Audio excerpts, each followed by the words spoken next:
नमस्ते फ्रेंड्स। जो भी विद्यार्थी आरपीएससी फर्स्ट ग्रेड और सेकंड ग्रेड मैथमेटिक्स की तैयारी करना चाहते हैं उनके लिए मैंने एक छोटी सी कोशिश शुरू की है। इन लेक्चर्स में हम लोग यानी आरपीएससी का मैथमेटिक्स का सिलेबस कवर करने वाले हैं। स्पेशली हम लोग सबसे पहले 11th क्लास का 11th और 12th का यानी सीनियर सेकेंडरी लेवल का हम लोग यानी कि मैथमेटिक्स का सिलेबस शुरू करने वाले हैं। उसके थोड़े ही समय बाद में हम लोग यानी कि जो ग्रेजुएशन और यानी कि आपके मतलब बीएससी और एमएससी का सिलेबस है वो भी हम लोग यूट्यूब पर ही शुरू करने वाले हैं। तो जो भी विद्यार्थी फर्स्ट ग्रेड और सेकंड ग्रेड की तैयारी करने में इंटरेस्ट है वो हमें ज्वाइन कर सकते हैं और लेक्चर्स देखने के बाद अपना फीडबैक दे सकते हैं ना, कोई भी डाउट के रिगार्डिंग या फिर किसी भी कंसेप्ट के रिगार्डिंग। तो जो सीनियर सेकेंडरी का जो सबसे पहला टॉपिक है वो हम शुरू करने वाले हैं समुच्चय सिद्धांत। समुच्चय सिद्धांत शुरू करने का सबसे बड़ा रीज़न ये है कि ये चैप्टर आपके जो पूरा का पूरा सीनियर सेकेंडरी का सिलेबस है उन सब में सभी जगह पे अच्छा खासा काम में आने वाला टॉपिक है। बिना इसके आप लोग यानी कि जैसे कि आगे हम बात करेंगे, जैसे कि त्रिकोणमिति, प्रतिलोम त्रिकोणमिति आदि हम पढ़ने वाले हैं।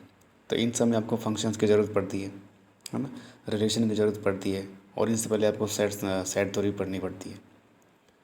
इसके बाद हम बात करें तो हमारा जो मैट्रिक्स और डिटरमिनेंट उसमें भी अच्छा खासा इनका वेटेज होता है ना। आवी और सारणी वाले चैप्टर में भी फंक्शन थोड़े बहुत यूज होते हैं। इसके बाद में हम बात करते हैं जैसे कि कंटिन्यूटी है, डिफरेंशियबिलिटी है और हमारे पास यानी कि लिमिट है। ये सब फंक्शंस के बिना अधूरे हैं। पहले हमें फंक्शन पढ़ना पड़ेगा, तब जाके हम लिमिट कर पाएंगे, फिर हम कंटिन्यूटी कर पाएंगे, तब हम यानी कि डिफरेंशियबिलिटी कर पाएंगे।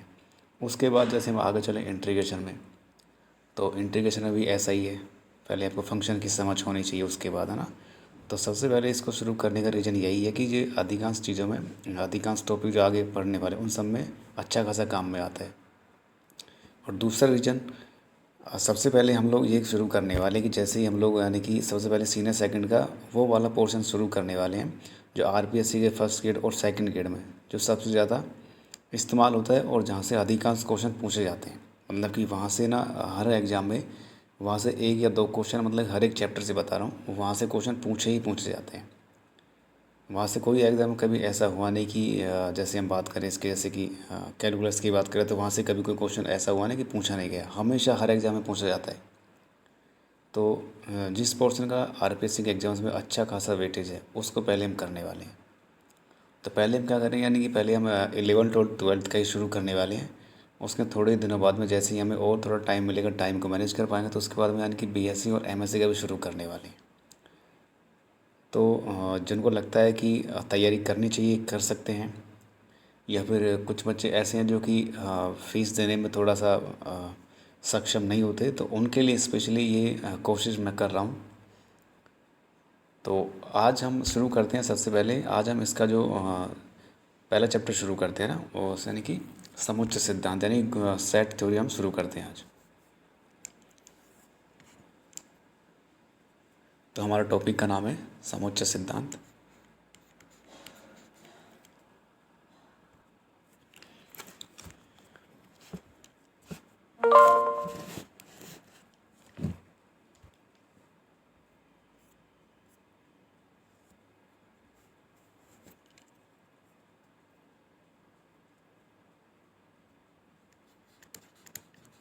समुच्चय सिद्धांत, समुच्चय सिद्धांत यानी कि शुरू करने वाले सेट्स।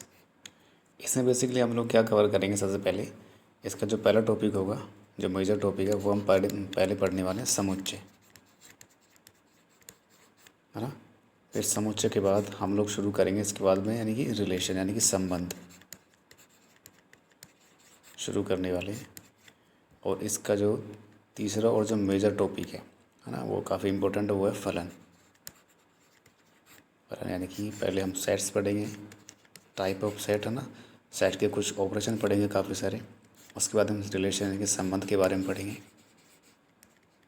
और फिर इसका जो लास्ट और अंतिम जो टॉपिक होगा वो है इसका फलन यानी कि फंक्शन, जिसका सबसे मोस्ट इम्पोर्टेंट टॉपिक है इस चैप्टर का।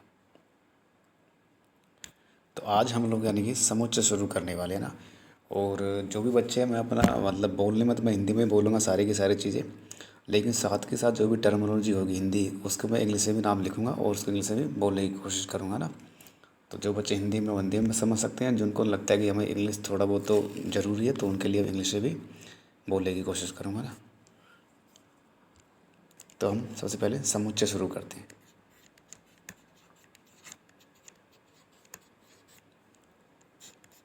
समुच्चय यानी कि सेट्स।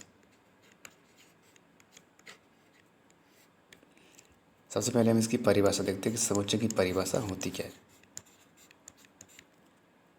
एक मिनट।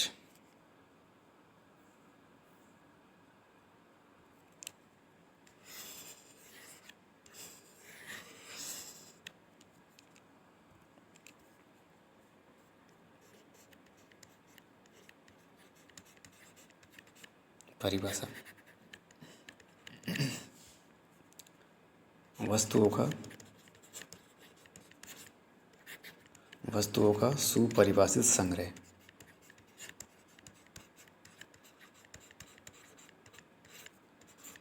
वस्तुओं का सुपरिभाषित संग्रह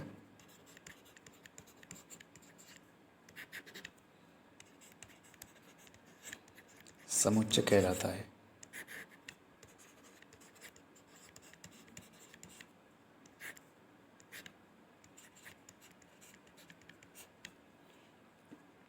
अब इसमें एक टर्म आया यानी कि सुपरिभाषित, यानी कि सुपरिभाषित, इसको इंग्लिश में बोलते हैं हम लोग, हिंदी में बोलते हैं सुपरिभाषित।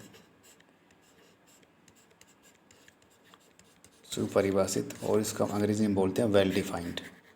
इसका मतलब अभी हम लोग समझते हैं कि इसका मतलब होता है क्या है बेसिकली। वेल डिफाइंड, इसका मतलब ये होता है कि मान लीजिए हमें हमें ऐसे अवयवों का संग्रह करना है जिसका कलेक्शन, यानी कि संग्रह करना, कलेक्शन करना, जिसकी परिभाषा हमेशा मतलब जिसका संग्रह एक यूनिक रहे। मतलब ऐसा नहीं कि एक व्यक्ति के हिसाब से अलग हो जाए और दूसरे व्यक्ति के हिसाब से अलग हो जाए। अगर ऐसा कलेक्शन वस्तु होगा जो सबके हिसाब से समान रहे, सबके हिसाब से एक जैसा रहे, उसका बोलते हैं कि वो कलेक्शन हमारे पास में एक समुच्चय है, यानी कि वो वस्तु संग्रह हमारे पास में एक समुच्चय होगा। जैसे अभी हम एग्जाम्पल से समझते हैं। जैसे मैं आपसे बोलूँ, एग्जाम्पल नंबर पहला देखते हैं हम लोग। जैसे आपसे बोला जाए कि अंग्रेजी वर्णमाला के स्वरों की संख्या, स्वरों का संग्रह, है ना। तो क्या आएगा इसमें बेसिकली, इस संग्रह में क्या क्या कौन कौन सी चीज़ें आ सकती हैं। जैसे हमारे पास में, है ना, क्या क्या आएगा हमारे पास में। एक तो हमारे पास में ए आएगा, एक ई आएगा, दूसरा और आगे आई, फिर ओ और फिर यू। हमारे पास पांच, यानी कि पांच लेटर्स जो अंग्रेजी वर्णमाला के यानी कि स्वर हैं। तो ये हमारे पास में एक कलेक्शन है। अब यदि हम किसी से ही पूछें जिसको अगर अंग्रेजी वर्णमाला का ज्ञान है, तो वो हमें यही निकाल कर देगा हमेशा। मतलब कि किसी भी आदमी से पूछें तो ये जो संग्रह होगा वो यूनिक होगा, यही निकल के आएगा हमेशा, किसी से ही पूछ ले। तो ये कलेक्शन सबके हिसाब से समान है, मतलब कि ये कलेक्शन जो संग्रह है हमारे पास में, ये समुच्चय है, यानी कि ये सेट है। तो इसका आप लिख सकते हैं कि ये समुच्चय है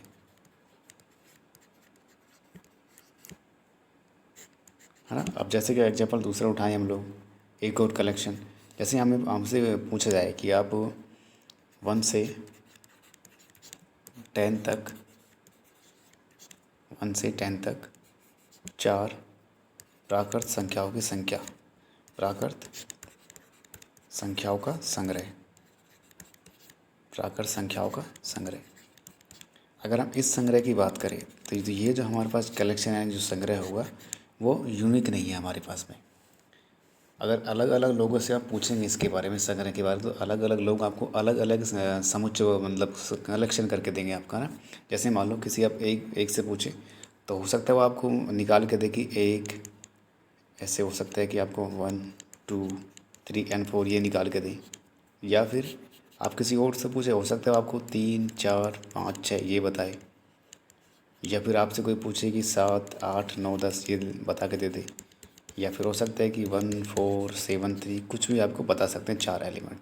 मतलब एक ही स्टेटमेंट के करस्पॉन्डिंग हमें अलग अलग संग्रह मिल रहे हैं। मतलब कि ये हमारे पास में ये जो संग्रह होगा ये समुच्चय नहीं होगा। ये समुच्चय नहीं होगा। नहीं है। तो इस तरह से हम सेट को डिफाइन करते हैं ना, सुपरिभाषित वस्तुओं का समुच्चय। और सुपरिभाषित का मतलब होता है कि ऐसा संग्रह जो व्यक्ति के ऊपर डिपेंड ना करे। आप किसी से ही पूछो वो हमेशा एक जैसा ही निकल गया है समुच्चय, तो वो सेट हमें, वो संग्रह हमेशा समुच्चय कहलाता है। जैसे पहला एग्जाम्पल हम लोग को देखा था, क्या बताया था, पहला एग्जाम्पल क्या था इसके बारे में, ये था कि अंग्रेजी वर्णमाला के स्वरों का समुच्चय। जब हमने इसका कलेक्शन किया तो हमारे पास में एक यूनिक कलेक्शन निकल के आया, तो मतलब ये हमारे पास में एक समुच्चय है। दूसरा एग्जाम्पल हमने के लिए 1 से 10 तक की 4 प्राकृत संख्याओं का संग्रह, लेकिन ये संग्रह हमारे पास अलग अलग निकल के आया, तो यानी कि ये संग्रह हमारे पास समुच्चय नहीं है। आगे देखते हैं और एग्जाम्पल समुच्चय के। नेक्स्ट एग्जाम्पल देखिए, जैसे हमसे बोला जाए कि 1 से 10 तक सभी अभाज्य संख्याओं का संग्रह।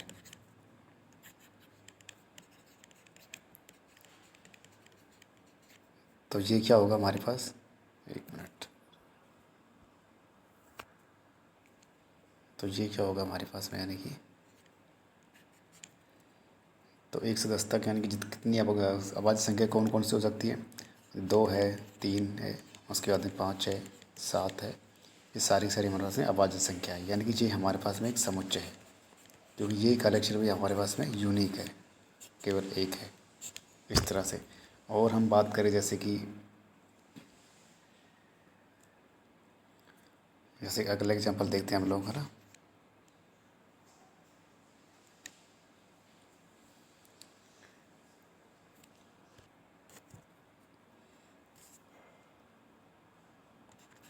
एक व दो के मध्य प्राकृत संख्याओं का संग्रह।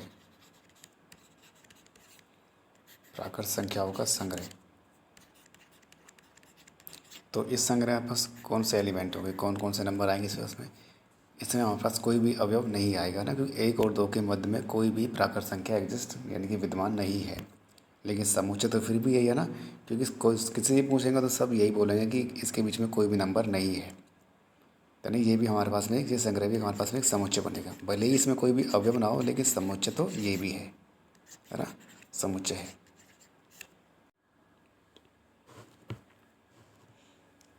तो आगे पढ़ते हैं हम लोग समुच्चय को लिखना, कि समुच्चय को हम लिखते कैसे, है ना। तो अगली हेडिंग है हमारी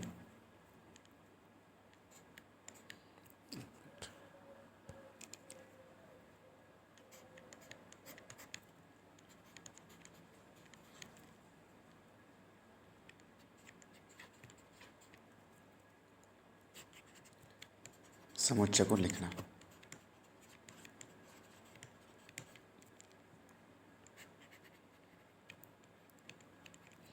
देखिए, मान लीजिए हमारे पास में कोई एक समुच्चय है ना, तो उसके अंदर कुछ ना कुछ ऑब्जेक्ट्स होंगे।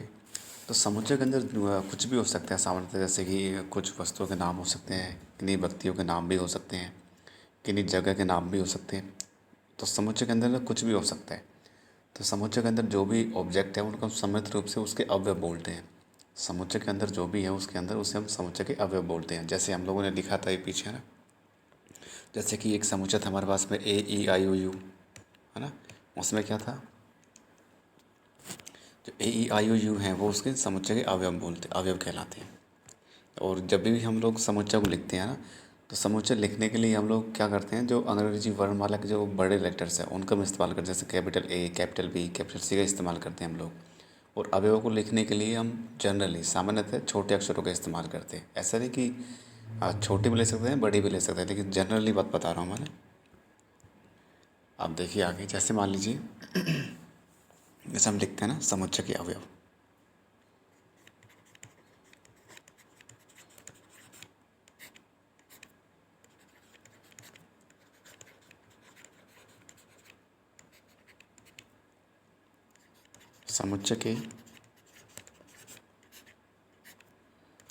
समुच्चय के अंदर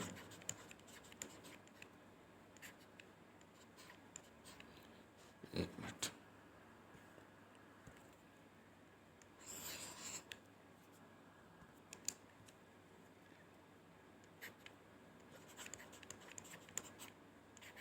के अंदर वस्तुओं को अवयव कहा जाता है। अवयव कहा जाता है।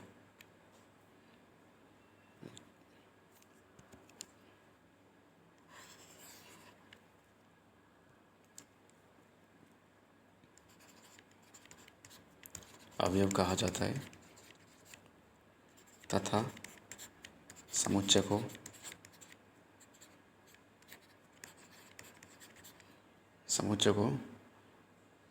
अंग्रेजी वर्णमाला के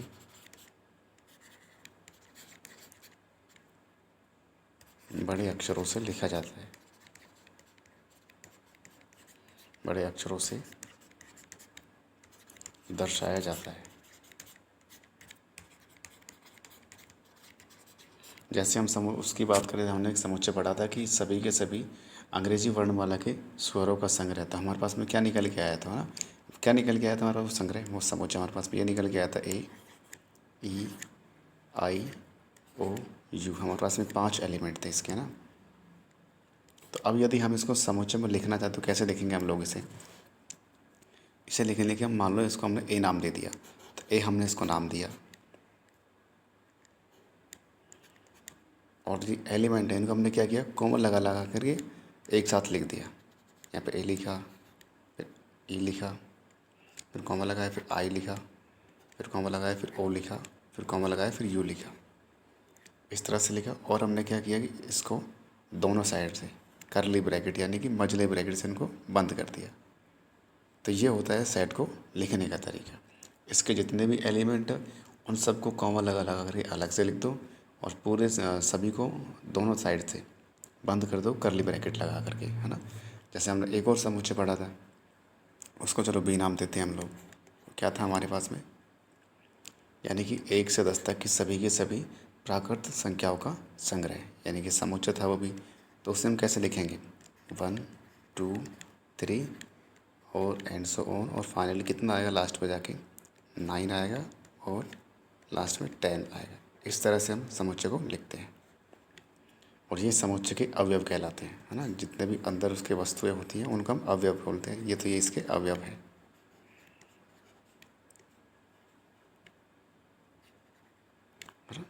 ये था सेट को इस तरह से लिखा जाता है। अब देखिए, अब आगे 2 इम्पोर्टेंट नोट है ना समुच्चय, जिनके बारे में थोड़ा सा कन्फ्यूजन भी होता है बच्चों को। पहला नोट डालिए, देखिए पहला नोट है नोट नंबर 1। देखिए, समुच्चय के अंदर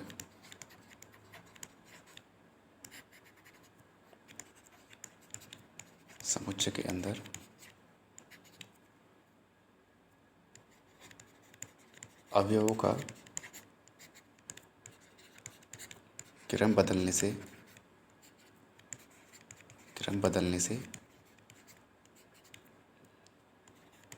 समुच्चय नहीं बदलता।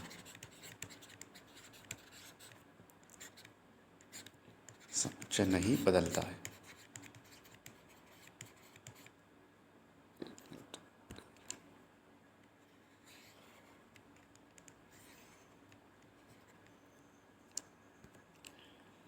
समुच्चय नहीं बदलता। जैसे अभी हमने पीछे एक समुच्चय देखा था ना, ए बराबर, मान लो ये हमारे पास में एक समुच्चय है। तो ए ई आई ओ और यू हमारे पास में एक समुच्चय है।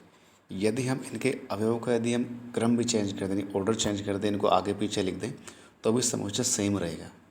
समुच्चय बदलेगा नहीं, वो समान समुच्चय ही रहेगा, एक के बराबर ही रहेगा। जैसे कि इस तरह से हमने मान लीजिए कि हमने ई को आगे लेके आए, फिर उसके बाद आई को लिख दिया, फिर ए को लिख दिया, फिर यू को लिख दिया, फिर ओ को लिख दिया।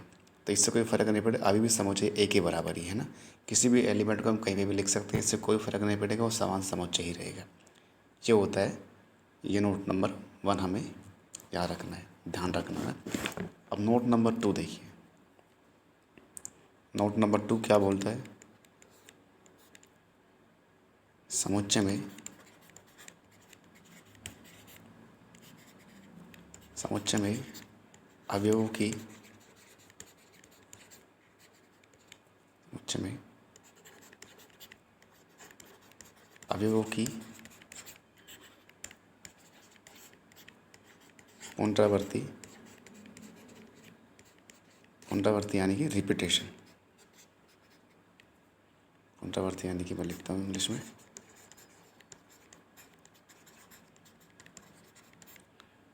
रिपीटेशन से यानी कि पुनरावृत्ति से समुच्चय नहीं बदलता।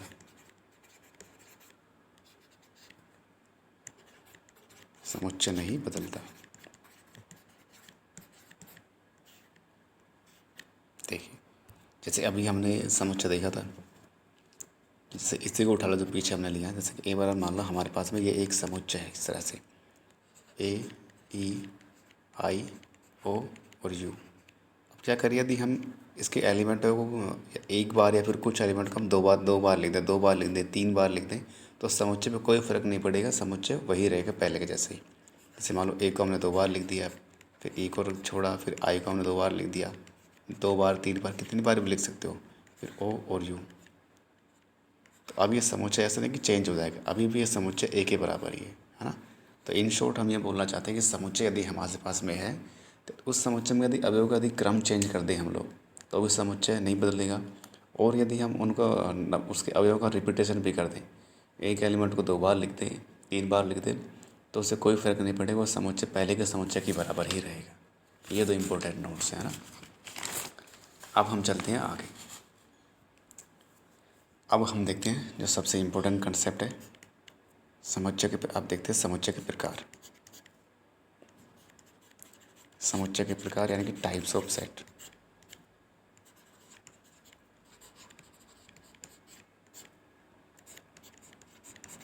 Types of sets. देखिए पहला टाइप हम लोग पढ़ते हैं इसमें, वो है यानी कि रिक्त समुच्चय।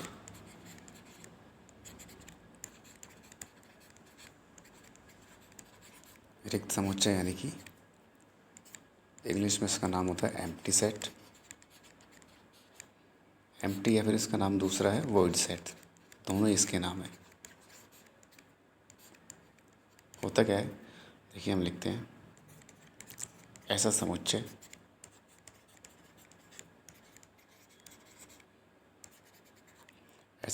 जिसमें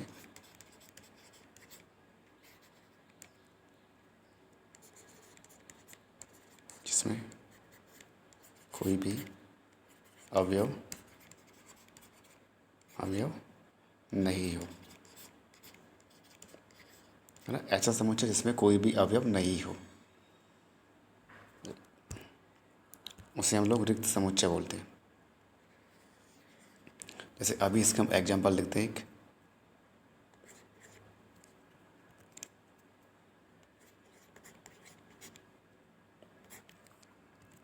इसका एग्जाम्पल लिखते हैं।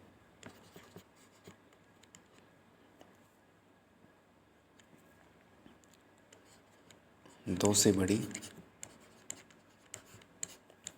समअभाज्य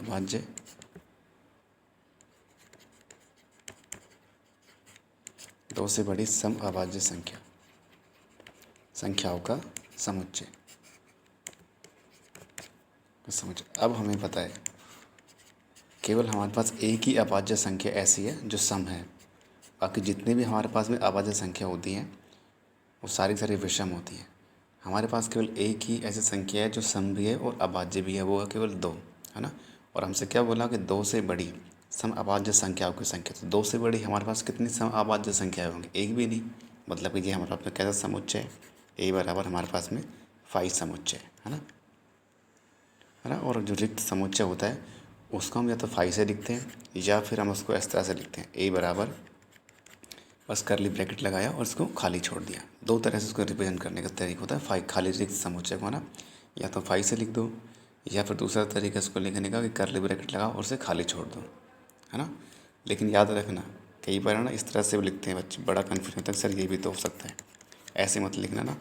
ए बराबर कई बार बच्चे ऐसे भी लिखते हैं, ये लगा दिया और उसके बीच में 5 भी लिख दिया, तो इसका मतलब ये गलत है। अब इसका मतलब तो ये है कि हमारे पास एक कोई समुच्चय है जिसके अंदर 5 इसका फाई इसका एलिमेंट है। इसका मतलब तो ये है। और जबकि आपको रिक्त समुच्चय लिखना है तो इस तरह से लिखना होगा, ए बराबर फाई लिख दो या फिर ब्रैकेट लगा के और खाली छोड़ दो, है ना। और इसका मतलब है समुच्चय ए में फाई अवयव है।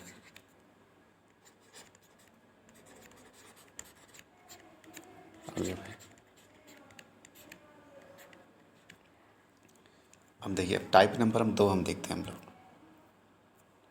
टाइप नंबर 2 हम देखते हैं। दूसरा हमारा समुच्चय का प्रकार है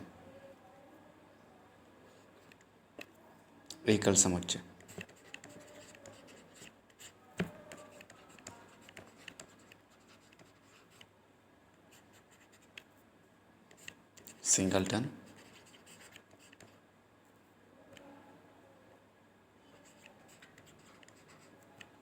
सिंगलटन सेट। ऐसा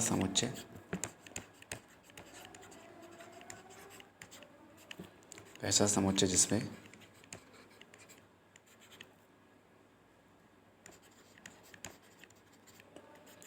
केवल एक अवयव उपस्थित हो।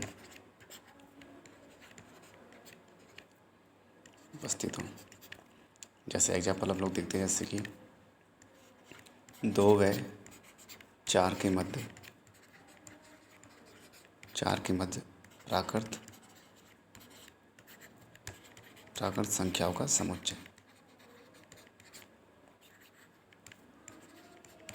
समुच्चय। तो हमें बताया 2 और 3, 4 के मध्य केवल एक ही प्राकृत संख्या होती है 3। तो यानी कि इसको हम लिखना चाहते हैं, याद आएगा ए बराबर और इसके अंदर 3 हमने रख दिया। तो ये हमारे पास में एकल समुच्चय है। इनके और भी एग्जाम्पल्स हो सकते हैं ना, लेकिन हम लोग फिलहाल एक एक लेके चल रहे हैं ना।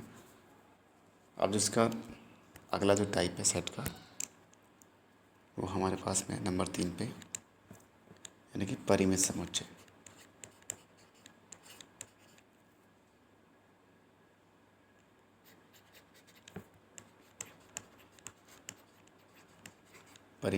यानी कि फाइनाइट सेट।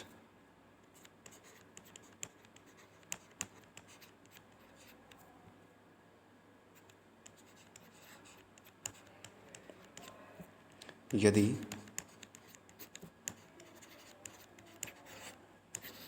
किसी समुच्चय में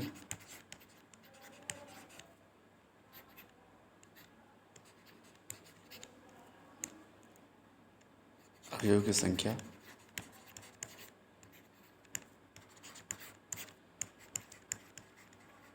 संख्या परिमित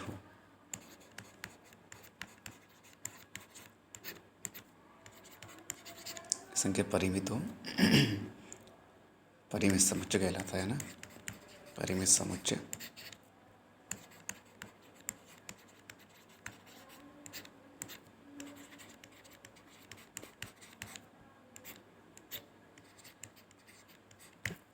जैसे मान लीजिए कि 1 से 10 तक की प्राकृत संख्याओं का समुच्चय 1 2 3 4 ऐसे ही 10 तक। तो ये हमारे पास में इसमें 10 एलिमेंट गिन सकते हैं। तो ये परिमित समुच्चय है हमारे पास में, है ना। और जैसे हमने पीछे एक सेट देखा था, कौन सा, कि अंग्रेजी वर्णमाला के स्वरों का समुच्चय, तो ए ई आई ओ यू ना, ये भी इसका यानी कि परिमित समुच्चय का एग्जाम्पल है। अब देखते हैं हम लोग अगला टाइप इसका, टाइप नंबर 4, वो है अपरिमित समुच्चय,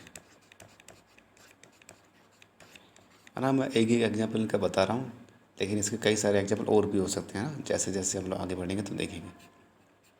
परिमित समुच्चय ना, अपरिमित समुच्चय।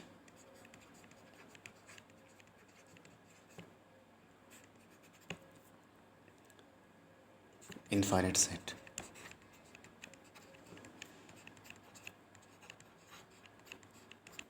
इसमें क्या होगा, ऐसा समुच्चय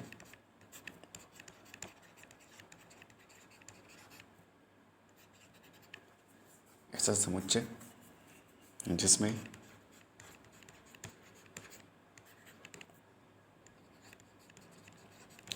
अवयवों की संख्या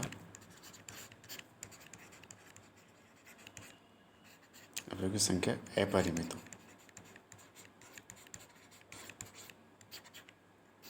अपरिमित हो या फिर अनंत हो, ये भी इसको बोल सकते हैं हम लोग, है ना, इनफाइनाइट हो।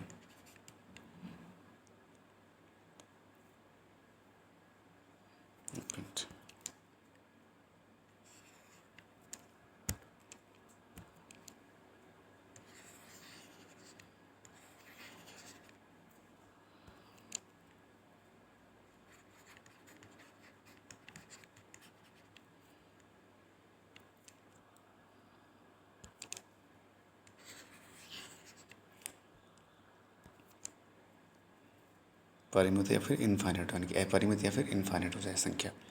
जैसे हम लोग देखते हैं, जैसे कि हमारे पास मान लीजिए एक समोच्च है जिसमें हम सारे के सारे नेचुरल नंबर को हम रखना चाहें, है ना, तो समुच्चय क्या बन जाएगा, 1 2, यानी कि सभी के सभी प्राकृत संख्याओं का समुच्चय, 3 और 4, और इस तरह से ये अप टू इन्फिनिटी तक। तो ये हमारे पास एक अपरिमित समुच्चय का उदाहरण है।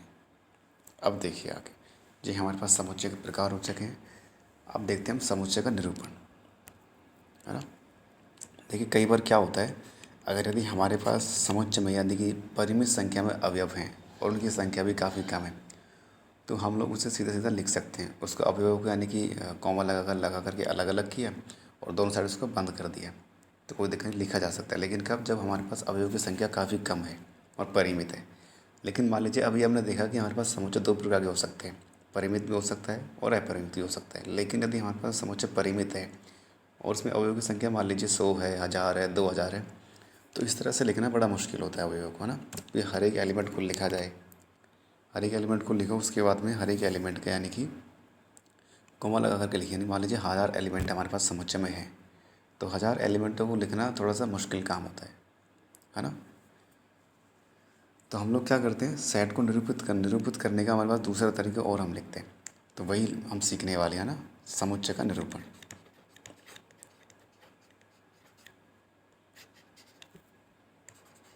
समुच्चय का निरूपण ये हम दो तरीके से करते हैं। इसका पहला तरीका है यानी कि रोस्टर फॉर्म, रोस्टर रूप, या फिर हम इसको बोलते हैं कौन सा, यानी कि रोस्टर रूप, और कौन सा है, सारणीबद्ध रूप, सारणीबद्ध।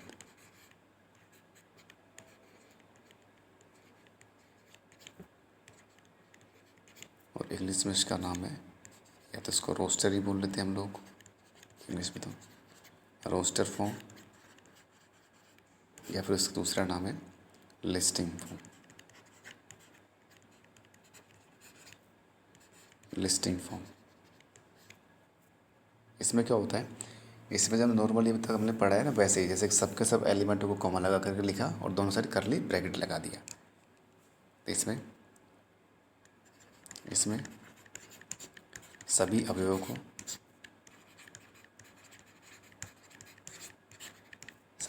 को, कॉमा लगा कर, है ना, कॉमा लगा कर लिखा जाता है,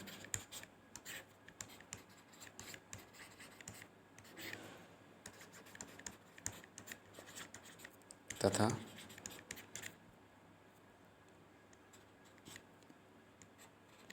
से बंद किया जाता है। जो अभी हमने पढ़ा है ना अभी तक समुच्चय को लिखने का तरीका, वो बेसिकली यानी कि रोस्टर फॉर्म ही है। रोस्टर फॉर्म में सारणीबद्ध रूप ही है ना, जैसे अभी हम लोगों ने पढ़ा था, समुच्चय ए बराबर ए, ई, आई, ओ और यू, इसका रोस्टर फॉर्म ही है, सारणीबद्ध रूप।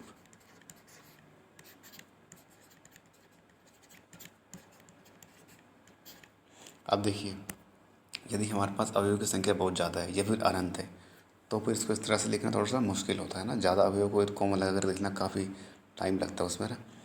तो इसका जो दूसरा रूप है ना, वो इम्पोर्टेंट है और अधिकांश जगह आपको वही देखने को मिलता है। इसका दूसरा जो तरीका है, दूसरा वो है समुच्चय निर्माण।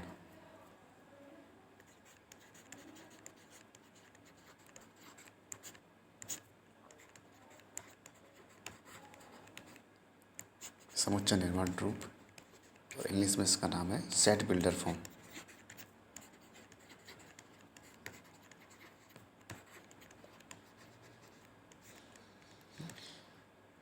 इसमें हम लोग क्या करते हैं, जब हमारे पास समुच्चय में अवयव की संख्या बहुत ज़्यादा हो, है ना, ज़्यादा हो जाए या फिर अनंत हो जाए, तो फिर हम क्या करते हैं, उसके अवयव को ना लिख करके उस नियम को लिखते हैं जिस नियम से, यानी कि उसके अवयव बंधे होते हैं आपस में ना, उस नियम के अकॉर्डिंग, जिससे वो नियम जो उस समुच्चय का हर एक अवयव फॉलो करे, उस नियम को हम लिखते हैं। जैसे कि हम ये अब अभी लिखना चाहिए, जैसे हमने पीछे एक सेट पढ़ा था ना, पहले हम इसकी परिभाषा लिखते हैं ना, इस रूप में, इस रूप में हम समुच्चय के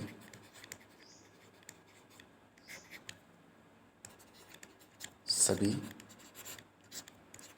अवयवों को ना लिखकर, उस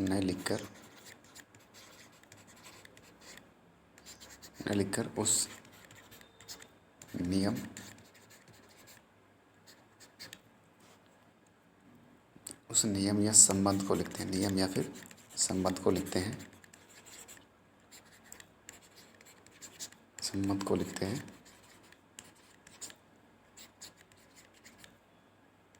जिसे उस समुच्चय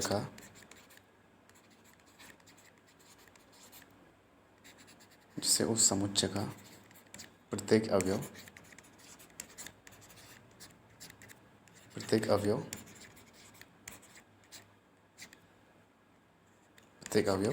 संतुष्ट करता है,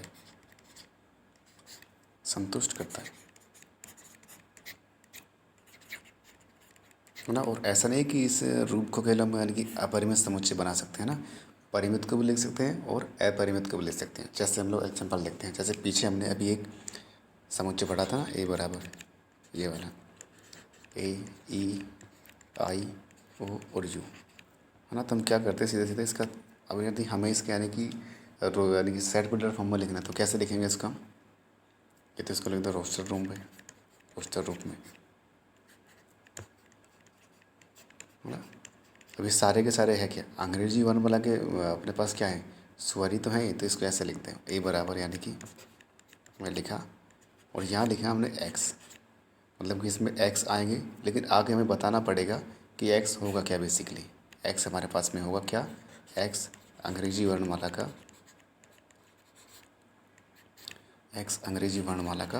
स्वर है,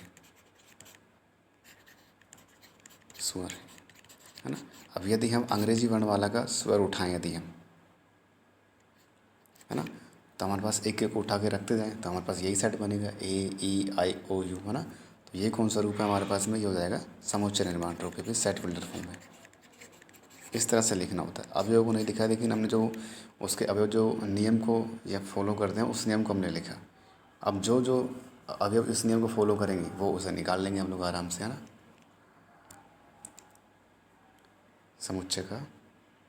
समुच्चय निर्माण रूप में। अब देखिए, इसको थोड़ा सा और बताता हूँ लिखते कैसे। जैसे अभी हमने यहाँ पे लिखा है ना, ए बराबर, है ना, तो इसमें एलिमेंट एक्स आएगा। अब जो ये है ना, इसको कई बार ऐसे भी लिखा जाता है, इस तरह से भी, या फिर कभी कभार इसको ऐसे सिंपल स्लैश पे लिखा जाता है ना। इसका मतलब होता है कि एक्स सच दैट, मतलब कि एक्स इस प्रकार से है हमारे पास, कि एक्स एक अंग्रेजी वर्णमाला का स्वर है। इसका मतलब होता है, इसे पढ़ते कैसे, समुच्चय ए में एक्स होगा सच दैट, फिर जो नियम होगा वो नियम आगे लिखेंगे।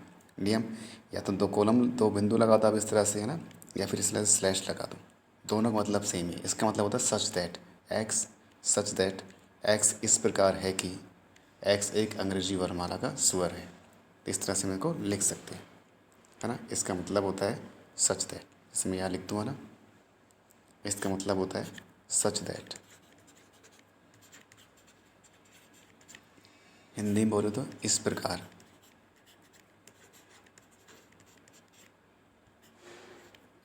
है कि,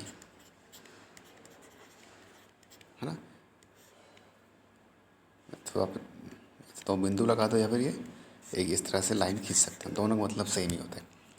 अब जैसे आगे हम और देखते हैं कि किस तरह से हम लोग लिखते हैं इनको, है ना।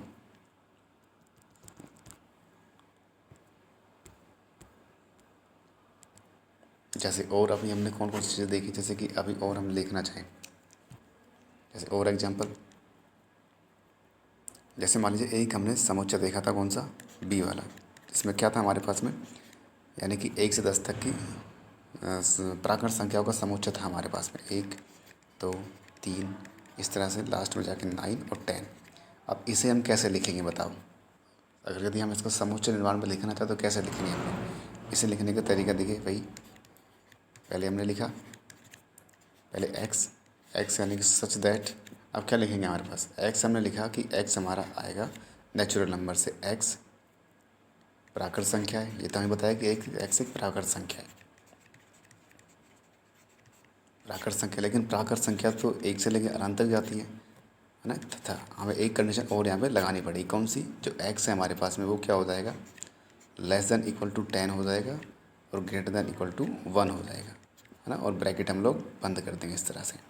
तो ये समुच्चय हमारे पास बन के आएगा, एक्स सच दैट एक्स प्राकृत संख्या है तथा एक्स हमारे पास एक के बराबर है पर एक से बड़ा है और 10 के बराबर है 10 से छोटा है, तो हमारे पास यही सेट निकल के आएगा। तो ये तो इसका रोस्टर रूप है, ये तो इसका रोस्टर रूप है ना, और ये इसका है समुच्चय निर्माण रूप,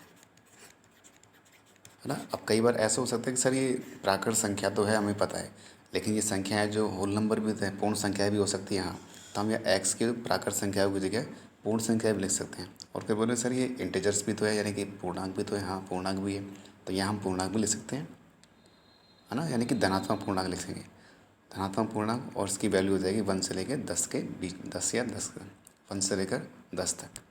तो इस तरह से हम रोस्टर फॉर्म भी बना सकते हैं किसी भी समुच्चय का, और यानी कि समुच्चय निर्माण भी हम बना सकते हैं, कोई दिक्कत नहीं है इसमें।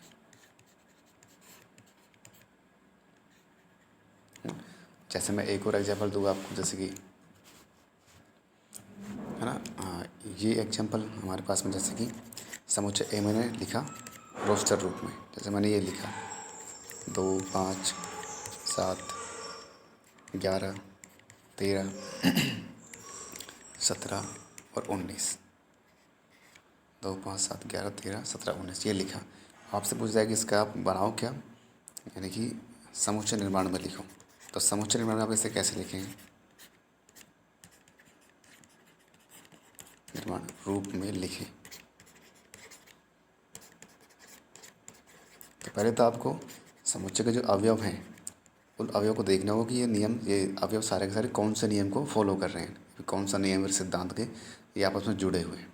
तो यदि हम इसको नोटिस करते हैं, देखते हैं कि ये सारे के सारे एक अभाज्य संख्याएँ हैं, 2 5 7 11 13 17 और 19, सारे के सारे अभाज्य संख्या हैं सभी के सभी, है ना। तो अब हम इसे लिखेंगे कैसे समुच्चय निर्माण में। समुच्चय ए को लिखा, ए बराबर लिखा हम लोगों ने, एक्स सच दैट, क्या लिखेंगे, एक्स एक अभाज्य संख्या है, एक्स एक अभाज्य संख्या है, अभाज्य संख्या है, लेकिन अभाज्य संख्या तो अनंत तक जाती है, तो हमें कंडीशन और लगानी पड़ेगी, कौन सी, तथा एक्स होगा वो हमारे पास 1 से बड़ा है, फिर 1 से 1 से बड़ा और लेस देन 20 हो जाएगा, 20 है फिर 20 से छोटा। तो दोनों के दोनों कंडीशन सेटिस्फाई करनी पड़ेगी इसको, ना। एक्स एक अभाज्य संख्या है और 1 और 20 तक की कोई भी संख्या हो सकती है, तो हम बनाएंगे तो ये वही समुच्चय निकल के आएगा, तो ये इसका हो जाएगा समुच्चय निर्माण।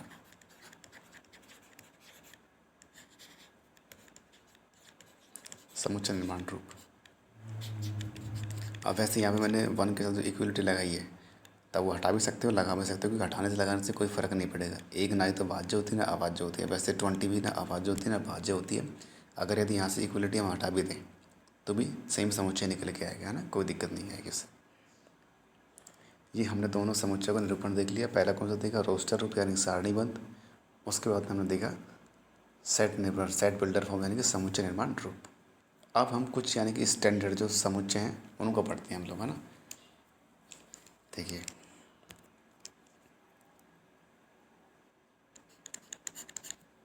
कुछ मानक,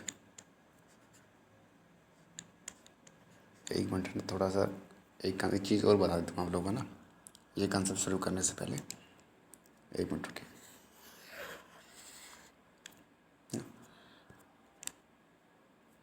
मान लीजिए ए हमारे पास में कोई समुच्चय है,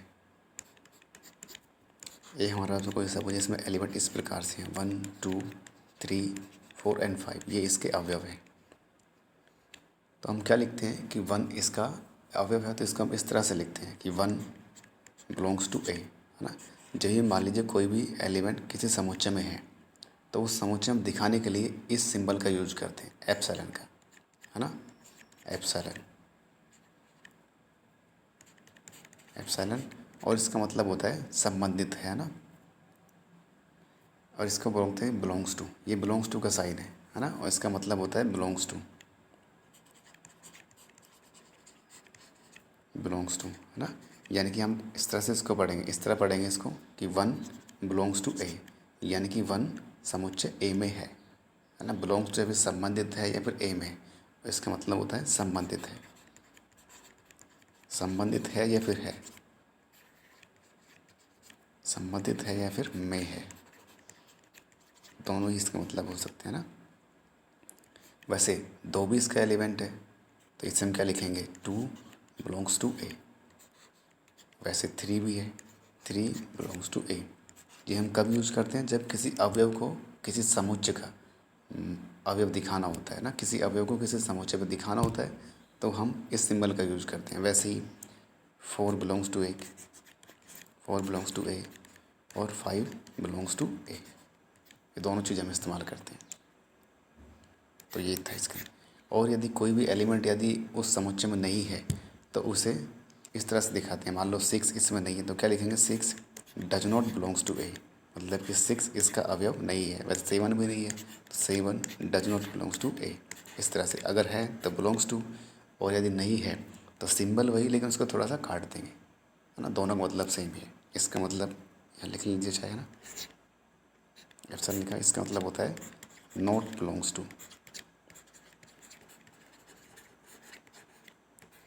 नॉट बिलोंग्स टू, दोनों सिंबल। अगर है तो सिंबल एप्सिलॉन का सिंबल बना देंगे, अगर यदि नहीं है तो एप्सिलॉन बना के उसको काट सकते हैं। तो ये हो गया।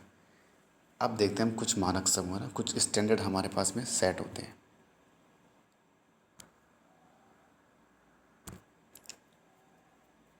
जो हमने उनको पहले से ही डिफाइन किया होता है कि जब भी हम लोग इसको देखेंगे तो इसका मतलब हम ये समझेंगे कि ये है ना, ताकि बार बार उसको लिखना ना पड़े, केवल हम एक सिंपल से ही इसको, सिंबल से नहीं, केवल अक्षर से हम लोग समझ जाएंगे। अब हमारे पास में कुछ मानक समुच्चय,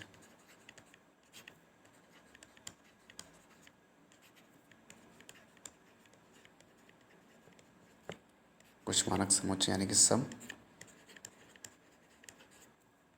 स्टैंडर्ड, स्टैंडर्ड सेट्स, है ना। तो देखिए पहले हम लोग लिखते हैं, पहला समुच्चय हमारे पास है प्राकृत संख्याओं का समुच्चय,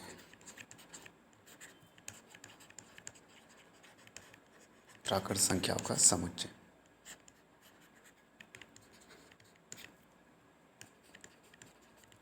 हमें पता है प्राकृत संख्या कहाँ से शुरू होती है, कहाँ तक जाती है ना, 1 से लेके और अनंत तक जाती है, 1 2 3 4 इस तरह से। तो हमने ना इसको स्टैंडर्ड नाम दिया हुआ है, इसे हमने एन नाम दिया हुआ है। जब भी हम लोग नेचुरल नंबर की बात करेंगे ना, तो हम लोग पूरे के पूरे नंबर ना लिखकर हम सिर्फ इसको लिखेंगे, एन को, है ना। 1 2 3 4 एंड सो, है ना। जब भी मान लीजिए हमें कोई भी एलिमेंट दिखाना हो, तो हम इस तरह से लिखेंगे, यानी कि 1 है, 1 बिलोंग्स टू एन, है ना। यानी कि 2 इसमें है, 2 बिलोंग्स टू एन, और यानी कि 3 बिलोंग्स टू एन, यानी कि प्राकृत संख्या में, प्राकृत संख्याओं में है 3। अगर यदि हम इसकी बात करें 2.5, तो does not belongs to N, यानी कि ये प्राकृत संख्याओं का अवयव नहीं है ना। प्राकृत संख्याओं का समुच्चय एन से लिखते हैं। अब दूसरा समुच्चय,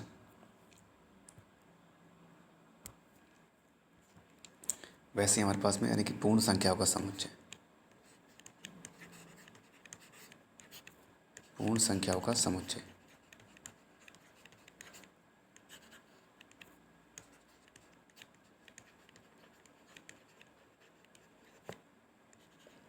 है ना। क्या होता है, यानी कि whole numbers,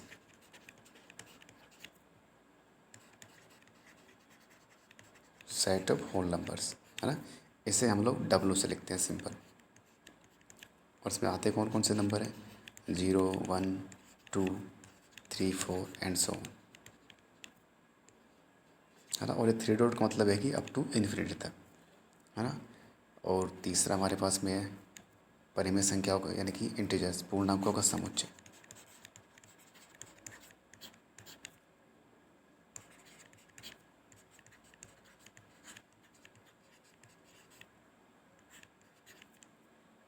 set of integers.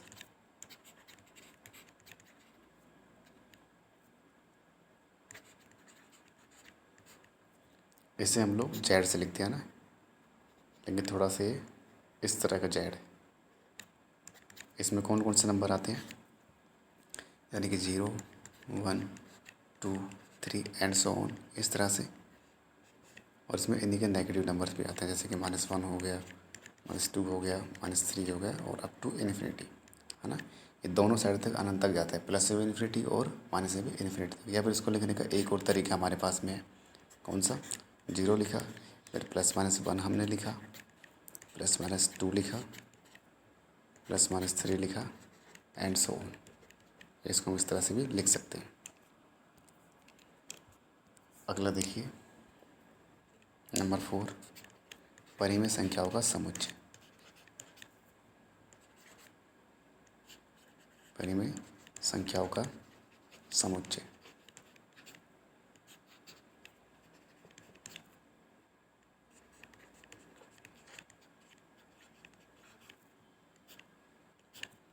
यानी कि set of rational numbers.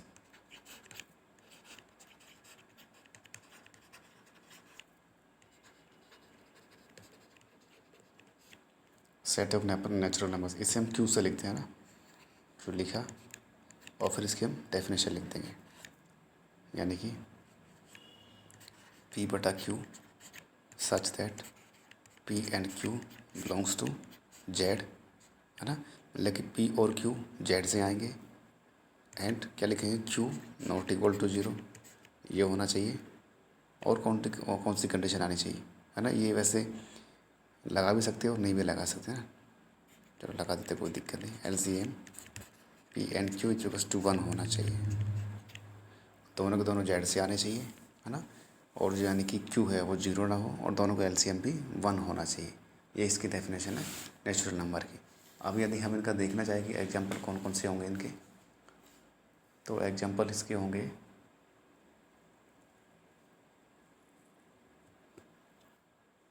LCM नहीं, GCD आएगा यहाँ पे ना, 1 मिनट। मतलब ये है कि इसको इस तरह से लिखेंगे कि कटे नहीं, मतलब कि जैसे अभी आपको समझाता हूँ, है ना, कौन सी चीज़ की बात कर रहे हैं।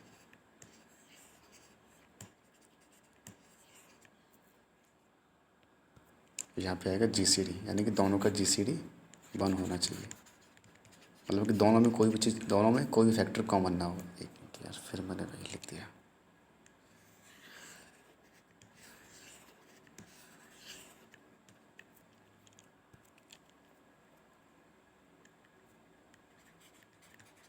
GCD P/Q is equals to 1, मतलब कि दोनों में P और Q में कोई भी फैक्टर कॉमन नहीं होना चाहिए, है ना। एकदम सिंपलेस्ट फॉर्म में होना चाहिए, कटना नहीं चाहिए आगे जाके, है ना। जैसे इस तरह की हम बात करें, जैसे कि 1 और 2, 1/2, 3/4, ये सारे के सारे रैशनल नंबर के एग्जाम्पल है ना। अब इसका क्या मतलब, इसका मतलब ये है कि आप इसको इस तरह से नहीं ले सकते 6/3, इसको अपना काट के लिखो ऑलरेडी।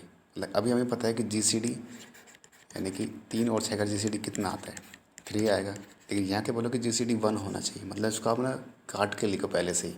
मतलब इसको लिखो आप 1/2, 2 यानी कि 2 के बराबर है, 2/1।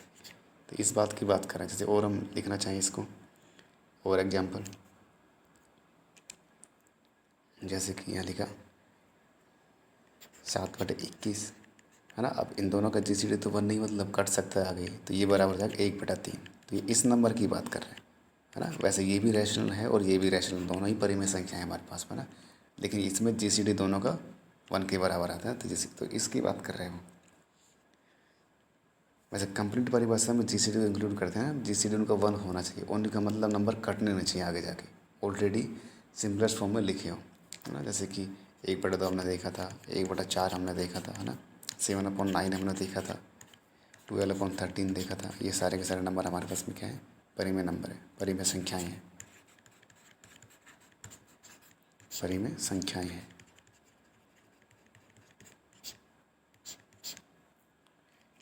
अब इसके बाद में हम लोग देखते हैं इरेशनल नंबर्स। टाइप नंबर कौन सा है हमारे पास में? ये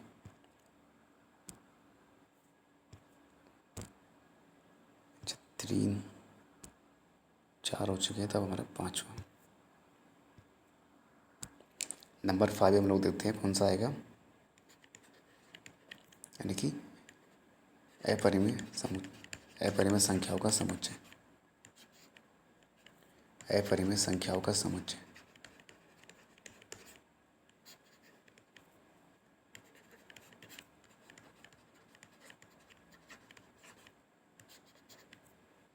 यानी कि सेट ऑफ इरेशनल नंबर।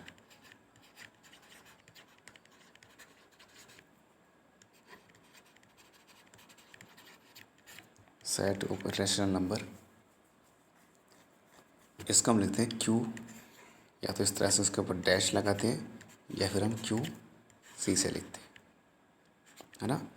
और इसमें होता क्या है कि एक्स, इसमें ये आता है एक नंबर कि एक्स, एक मिनट, इसको सिंपल ऐसे लिखते हैं ना,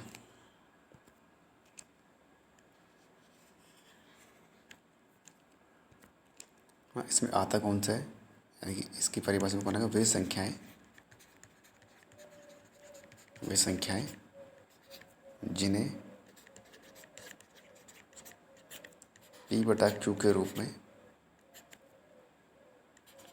में नहीं लिखा जा सकता,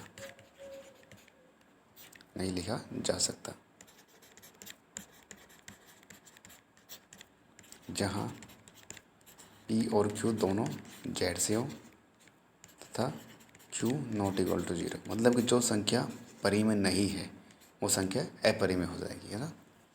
जैसे इसका एग्जाम्पल हम लोग देखते हैं कि कौन कौन सी संख्याएं हैं जो अपरिमेय की तरफ, बहुत सारी संख्याएं हैं।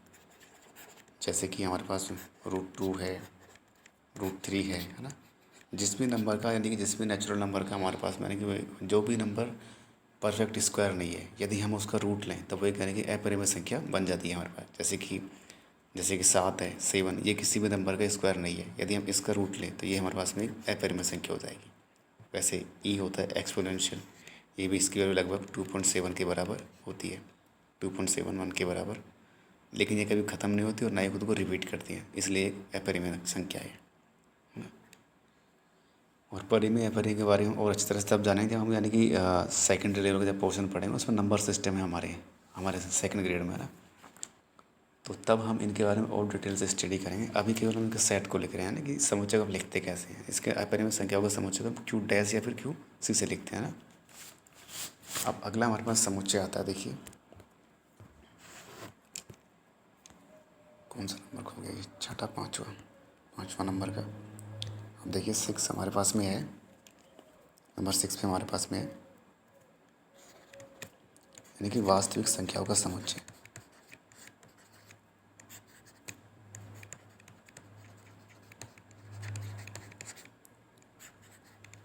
वास्तविक संख्याओं का समुच्चय।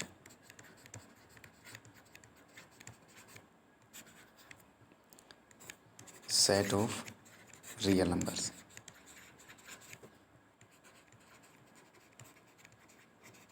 हम जानते हैं कि यदि हम परिमेय संख्या और अपरिमेय संख्या दोनों को मिला दें तो जो नंबर बनते हैं, जो नंबर निकल के आते हैं, उनको हम वास्तविक संख्याएं बोलते हैं।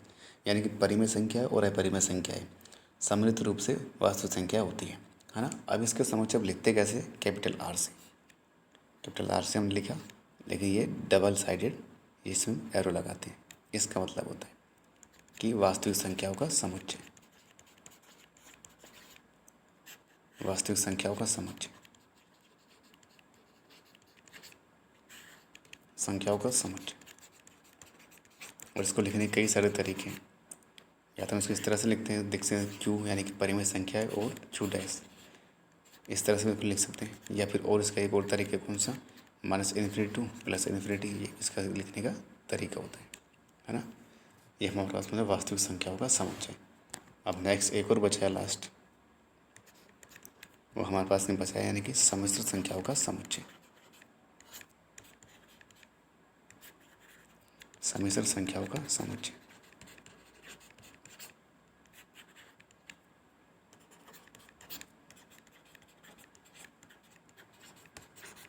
इसे हम लोग कर्ली सी से लिखते हैं, इस तरह से एक बार लिखते हैं, यानी कि सेट ऑफ कॉम्प्लेक्स नंबर।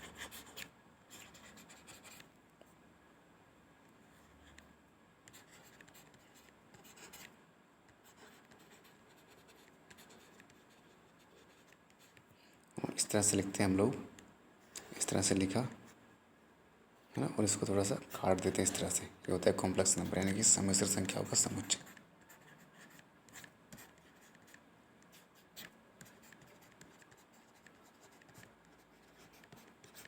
सम्मिश्र संख्याओं का समुच्चय।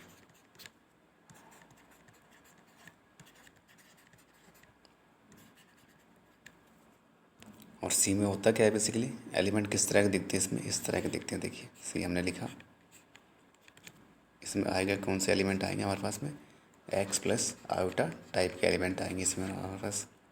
अब हमें बताना पड़ेगा कि एक्स और वाई है क्या हमारे पास। जो एक्स और वाई हैं ये दोनों हमारे पास से आएंगे रियल नंबर से। ये लीजिए, और ये इसका हो जाएगा समुच्चय। एक मिनट, थोड़ा सा मैं अच्छे से लिखता हूँ इसे।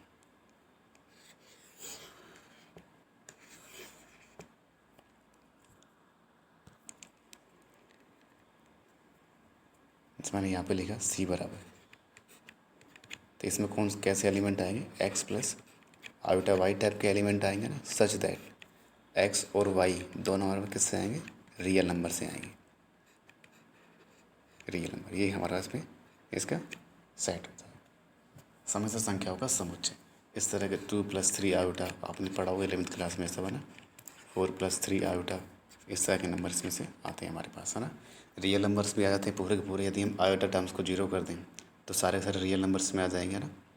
और बात करें यदि हम रियल पार्ट को जीरो कर दें, सारे के सारे इमेजिनरी नंबर्स आ जाएंगे हमारे पास में। तो ये था सब हमारे पास स्टैंडर्ड सम है। ये मैंने आप लोग इसलिए लिखा है ताकि जब भी हम आगे बात करेंगे ना, जैसे मान लीजिए हम रियल नंबर्स की बात करेंगे तो हम सीधा सीधा आर लिखेंगे, पूरा का पूरा सेट नहीं लिखेंगे केवल आर। हमें पता है आर मतलब रियल नंबर्स होते हैं, है ना। जैसे ही हम नेचुरल नंबर्स के बारे में बात करेंगे तो सिर्फ हम एल लिखेंगे, ये वाला है, और कुछ नहीं लिखेंगे, ये वाला एल लिख देंगे। इंटीजर्स की बात करेंगे तो हम लोग फिर सिंपल सिंपल ये लिखेंगे इस तरह से। और हमें पता है और आपको याद होना चाहिए कि कौन से सेट के अंदर कौन से एलिमेंट आते हैं ना। कॉम्प्लेक्स नंबर की हम बात करें तो सीधा हम ये लिखेंगे सी लिखेंगे, जैसे कि हम इसकी बात कर रहे हैं, हम लोग समझ संख्याओं के समुच्चय की हम लोग बात कर रहे हैं। अब देखिए आगे,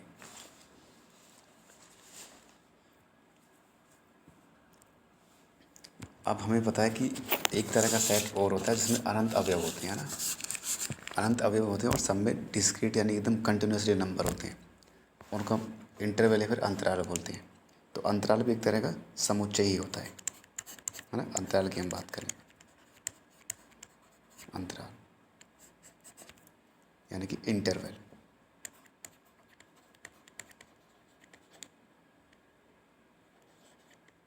इंटरवल्स,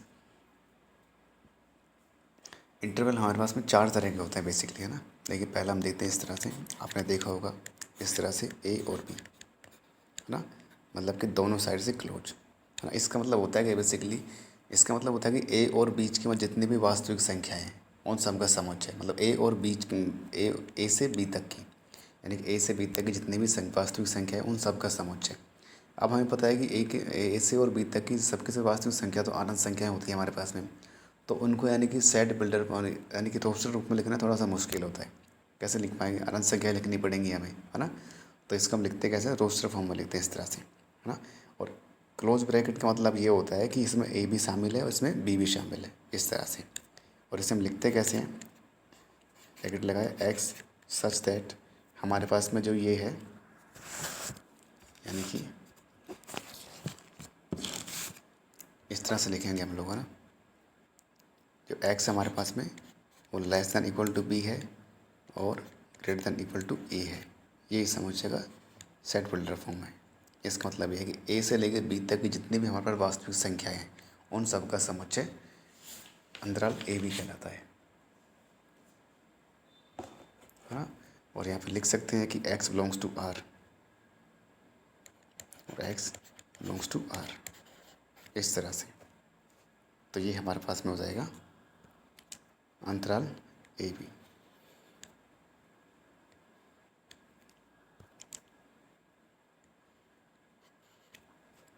है ना। दूसरा आपने ये देखा होगा कौन सा है कि दोनों साइड से ओपन होता है। ओपन होने का मतलब ये है कि इस समुच्चय में ए और बी शामिल नहीं है, दोनों ही शामिल नहीं है ना। मतलब ए और बी के बीच में जितनी भी वास्तविक संख्याएं हैं उन सब का समुच्चय। तो इसे हम कैसे लिखेंगे, ये लिखा एक्स लिखा, इसके बाद में स्लैश लगाया। अब लिखेंगे हम ए लेस देन एक्स एक मिनट रुकिए, और लेस देन बी, यानी कि हमारे पास जो x है वो a से बड़ा है और b से छोटा है, और x हमारे पास में r से आएगा, इसके सेट की परिभाषा। और आपने तीसरा जो अंतराल होता है वो इस तरह से होता है, यानी कि इधर से तो क्लोज हो जाए और एक तरफ से ओपन हो जाए। इसका मतलब ये होता है कि इसका मतलब x मतलब इसमें a शामिल है और b शामिल नहीं है ना। मतलब a और b के नंबर तो सारे के सारे आएंगे, सारे के सारे वास्तविक संख्या आएंगे, लेकिन इसमें a शामिल है लेकिन b शामिल नहीं है। यानी कि a तो इसमें शामिल है, हमने इक्वल का साइन लगा दिया, लेकिन b से छोटे हैं सारे के सारे, और x बिलोंग्स टू r। इसका इस तरह का ये हो चुका।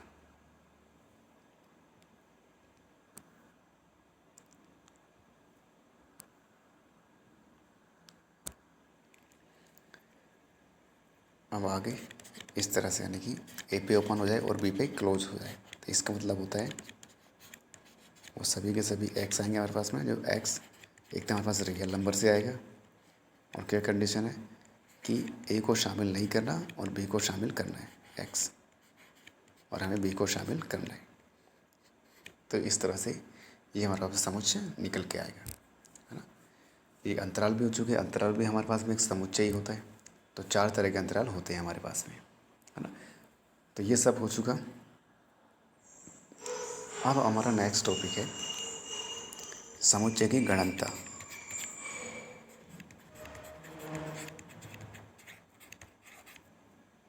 समुच्चय की गणनता यानी कि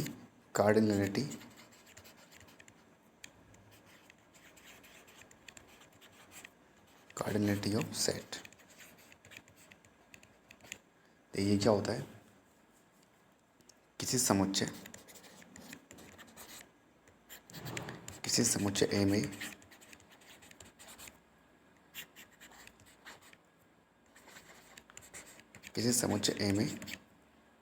अवयवों की संख्या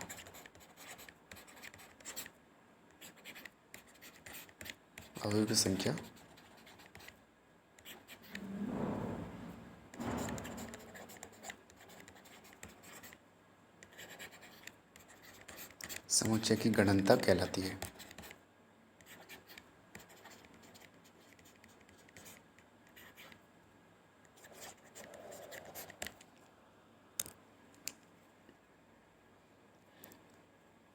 तथा इसे या तो इस तरह से उसको रिप्रेजेंट करते हैं, या फिर इसे इस तरह से देखते हैं नंबर ऑफ सेट, यानी कि समुच्चय में अवयवों की संख्या, इस तरह से लिखते हैं। या फिर इसका ऑर्डर एक और नोटेशन है, या फिर इसको इस तरह से लिखते हैं ऑर्डर ऑफ ए। हाँ, तीनों का मतलब सेम ही है तीनों में, यानी कि ये समुच्चय में अवयवों की संख्या को रिप्रेजेंट करता है ना। जैसे मान लीजिए किसी में यदि कि परिमित संख्या में अवयव हैं तो उसकी कोटि, तो उसका ऑर्डर यानी कि कार्डिनलिटी परिमित हो जाएगी, उसकी गणनता परिमित हो जाएगी। और यदि मान लो कोई अपरिमित समुच्चय है तो उसकी कार्डिनलिटी अपरिमित हो जाएगी। जैसे हम इसकी बात करें, हम लोगों ने एक समुच्चय देखा था ये वाला, एक ए ई आई ओ और यू, तो इसकी कार्डिनलिटी गणनता कितनी हो जाएगी, यानी कि 5 के बराबर हो जाएगी इसकी गणनता। जैसे आपसे बोला जाए कि आप इसकी कार्डिनलिटी निकालिए नेचुरल नंबर की, तो इसमें क्या, ये तो अपरिमित समुच्चय अनंत है, तो इसका अनंत हो जाएगी, अनंत हो जाएगी इसकी गणनता। इस तरह से लिखा जाता है ना। तो ठीक है स्टूडेंट्स, आज के लिए इतना ही काफ़ी है। अगर इस लेक्चर के रिगार्डिंग आपको कोई डाउट हो तो आप कमेंट कर सकते हैं, और सजेशन भी दे सकते हैं जो आपको अच्छा लगे। ठीक, थैंक यू।